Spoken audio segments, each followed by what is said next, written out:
जो north east के states हैं उनकी जगह, उनकी इंपॉर्टेंस सबसे बड़े स्टेट जितनी होनी चाहिए।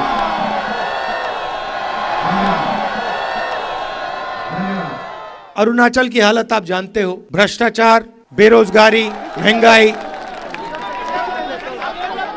सड़कों पे हम चल रहे हैं, खड्डे हैं, सड़क नहीं है। ये बातें हम उठाना चाहते हैं। हमारा लक्ष्य, जो आपके सामने कठिनाइयां हैं, जो आपके साथ अन्याय किया जा रहा है, जो आपके दिल में है, उसको सुनने का है, उठाने का है और पार्लियामेंट में रखने का है और बाकी देश को उसके बारे में बताने का है। मैं आपका सिपाही हूं, जो भी काम चाहें आप, जो भी आपकी मुश्किलें हैं, मैं दिल्ली में आपके लिए उठा सकता हूं।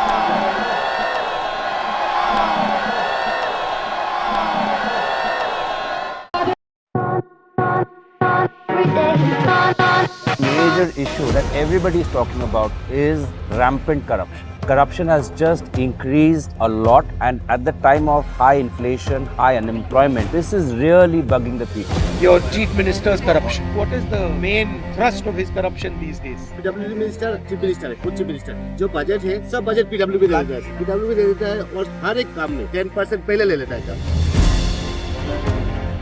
And a family who is just so blatantly acquiring land, estate, everybody, every nook and corner, people, they know that the family, especially the wife, is just acquiring this mass properties. There's a lot of frustration there.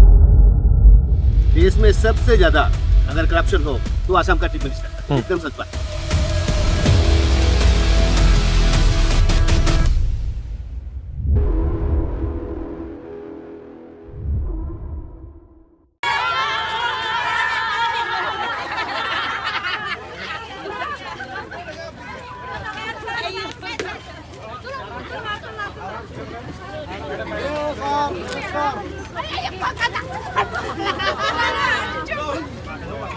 Thank you.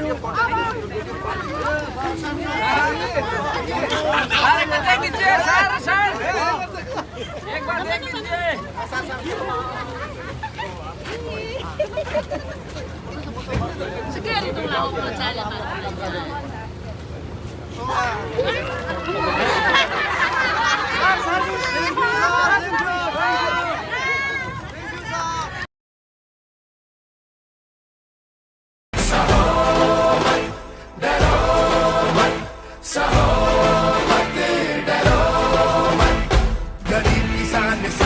मजदूर हक के मारे मिल के जब बढ़ेंगे तो न्याय लेंगे सारे। न्याय का हक मिलने तक, न्याय का हक मिलने तक। मेरी सोच है, जो सचमुच में धर्म को मानता है वो अपनी लाइफ में धर्म का प्रयोग करता है। मैं अपने धर्म की फायदा उठाने की कोशिश नहीं करता, मुझे उसमें इंटरेस्ट नहीं है। मगर जो धर्म है, उसके जो प्रिंसिपल्स हैं, उससे अपनी जिंदगी जीने की कोशिश करता हूं। जहां तक धर्म की बात है, हम सब धर्मों के साथ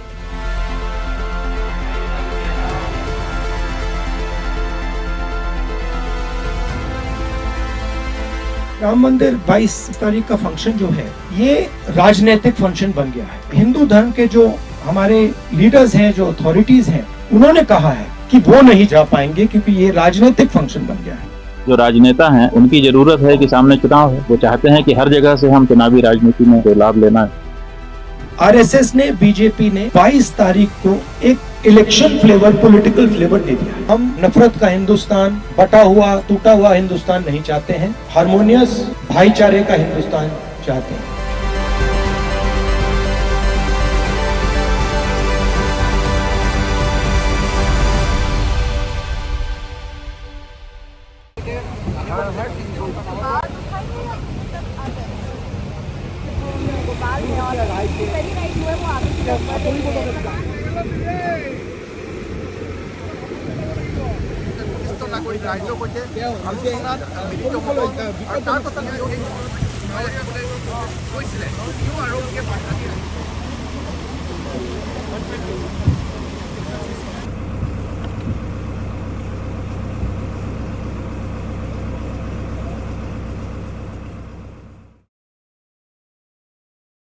पिछले साल कन्याकुमारी से लेकर कश्मीर तक हमने भारत जोड़ो यात्रा 4000 किलोमीटर की यात्रा पूरी करी और भारत जोड़ो यात्रा ने हिंदुस्तान के पॉलिटिकल नैरेटिव को बदल दिया।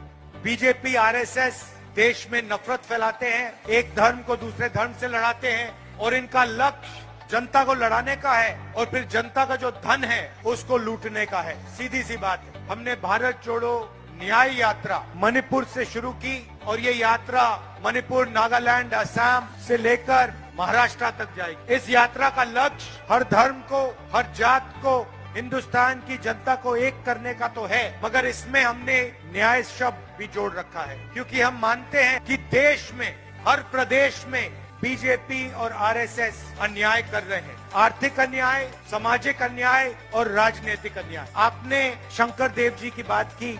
ये यात्रा शंकर देव जी की विचारधारा की यात्रा है। जो उन्होंने कहा और जो असम का इतिहास है, हिस्ट्री है, उसी को हम फिर से दोहरा रहे हैं। शंकर देव जी ने आपको रास्ता दिखाया था, सबको जोड़ने का काम किया था, अन्याय के खिलाफ लड़ाई लड़ी थी।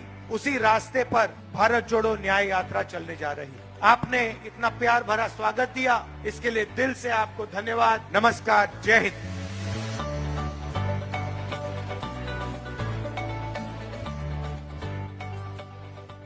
आपके चीफ मिनिस्टर हैं, हिंदुस्तान के सबसे करप्ट, सबसे भ्रष्ट चीफ मिनिस्टर हैं। बीजेपी के बाकी चीफ मिनिस्टर को करप्शन करना सिखा सकते हैं। देश में विचारधारा की लड़ाई है। एक तरफ आरएसएस, बीजेपी और दूसरी तरफ कांग्रेस पार्टी।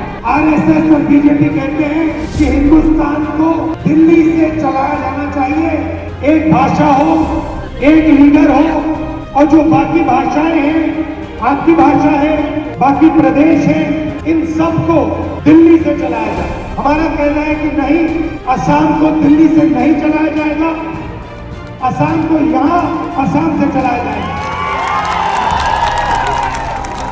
आपके चीफ मिनिस्टर हैं, हिंदुस्तान के सबसे करप्ट, सबसे भ्रष्ट चीफ मिनिस्टर हैं।